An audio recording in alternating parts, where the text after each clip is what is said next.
I'm Tracy Johnson from Cheese Knee, and welcome to This Week in Cheese. Let's start with a farm update. You know those jobs you've been meaning to get on all this time? Well, the roof of my stanchion is one of those. I asked my husband to wrap this stuff in plastic and build a proper stud wall so that we could use that as a roof so we'd have some structure. It hasn't happened yet. I just whacked my head on that piece of wood sticking down and I made a dent. In my head, not the wood. And it's raining. It's raining on the 20th of December in Prince George, which is sub-Arctic. We should have 3 or 4 feet of snow by now and be in the -20s. This is miserable. This is not Christmassy. I did not move here for rain. We have that at home. And the freshest of fresh hells, scraping the inside of your windscreen in the morning. And now for a festive top tip.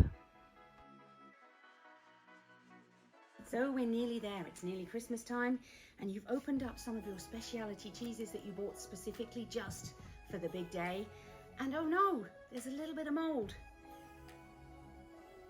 Well, as you know, you can probably cut that off. If it's hard cheese, you can cut it off. If it's soft cheese, you should throw that away because it will have permeated throughout. However, what if it's emmentaller and you've got a moldy hole? Nobody would want a moldy hole. There's no way of cleaning this properly without in some way damaging it, but if you're a cheesemaker, you probably have some tiny spoons. Now, I would suggest 1/8 of a teaspoon is probably ideal, just to clear around the inside of this hole.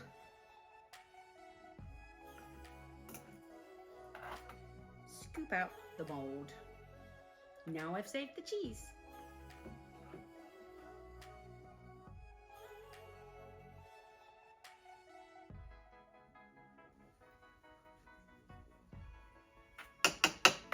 Very little wasted cheese. Let's eat some cheese.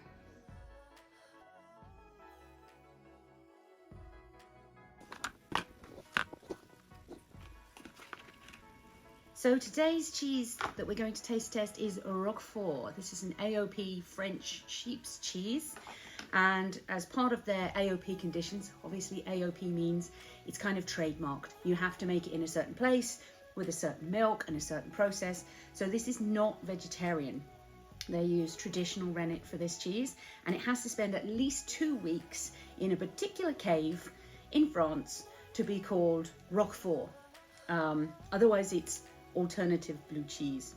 So here we go. This is, the brand is Society since 1863. So they've been doing this a while. They should know what they're doing. Now, the reason that I'm tasting a blue cheese today, and I know some of you immediately are going to want to turn off, the reason I'm tasting a blue cheese today is because I just filmed another taste test. And I'm not going to name the brand, but... And if you like pumpkin spice, that's fine. But I really feel like we need to draw a line. At some point there needs to be a line between stuff that goes with cheese and stuff that goes in cheese.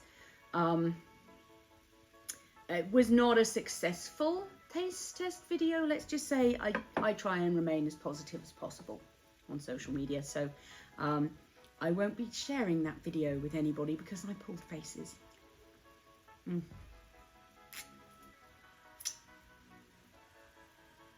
This, on the other hand, this is absolutely amazing.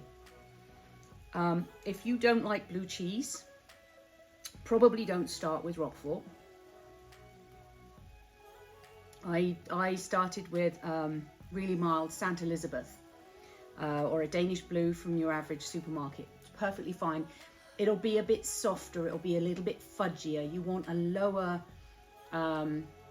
growliness to start with. You want to try something that is a bit gooier than, for instance, like a Stilton. Stilton is quite a hard cheese. Roquefort is somewhere in the middle of the two.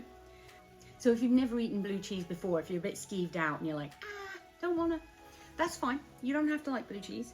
That means there's more for me. I wouldn't touch blue cheese until a couple of years ago when a very smart man told me, here, try some of this, you'll change your mind. And he was not wrong, and I did. And now I eat all manner of blue cheeses.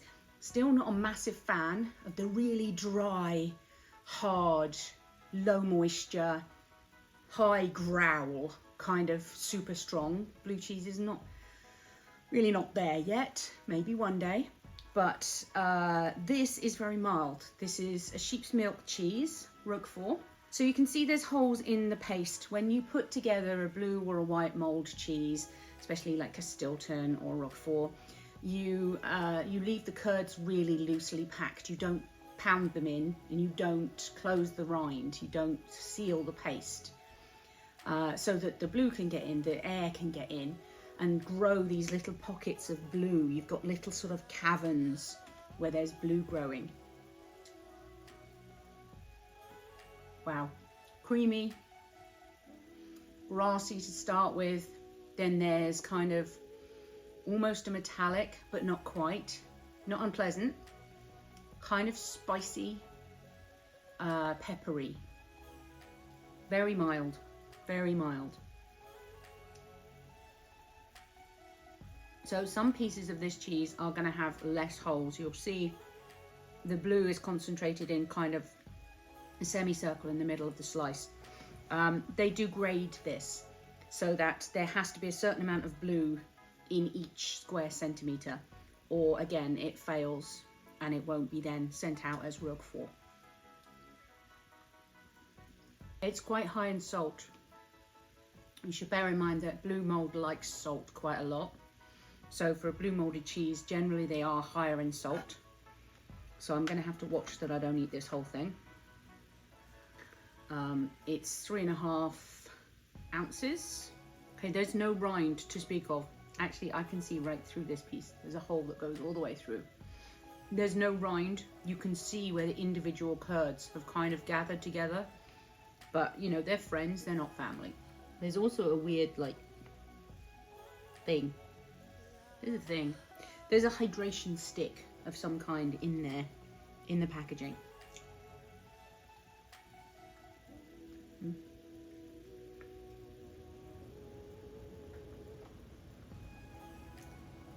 And I'm getting covered in this. It's lovely.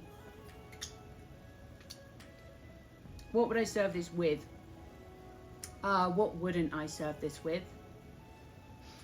I've had this on a sausage and egg muffin. I've had this on bacon bagel. I've had this on a jammy dodger. Oh, that was good.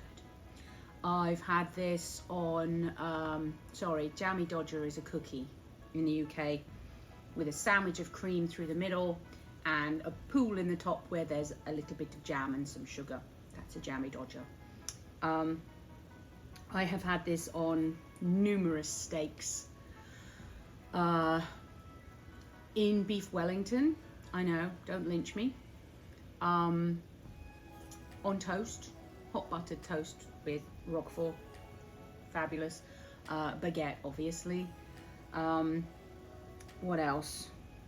Ginger cookies. Ginger snaps. Yeah.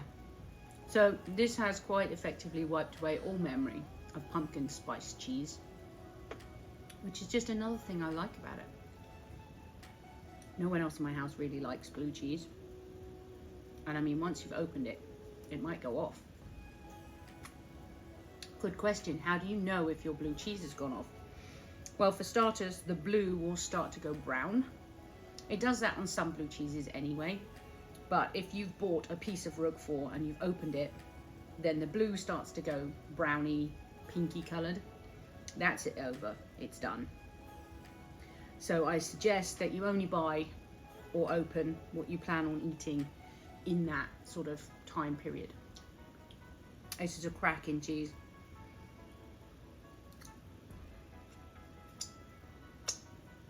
I could quite easily eat the rest of this, but I shouldn't. So this is Roquefort, a sheep's cheese, AOP, protected designation of origin, from Salsichere in France. Till next time. You may remember I'm studying Academy of Cheese Level 3. This is the library of 300 cheeses. I'm supposed to memorize this. I'm supposed to understand this and know this for a test. And we can't get away from the fact that Cheese Needs is a cheese making supply company. I sell stuff. This is kind of my side gig, the whole Instagram and YouTube thing. So I have a massive order, and this lady bought literally almost every single mold that I have, some of them in multiples. Packing this order took me a long time, and I'm really grateful for this order because I'm really grateful for every order. I'm a small business. So if you haven't ordered from me, but you've ordered from someone like me, then thank you, because you really are making a difference in that person's life and their commerce. Thank you for joining me for This Week in Cheese. See you next Wednesday.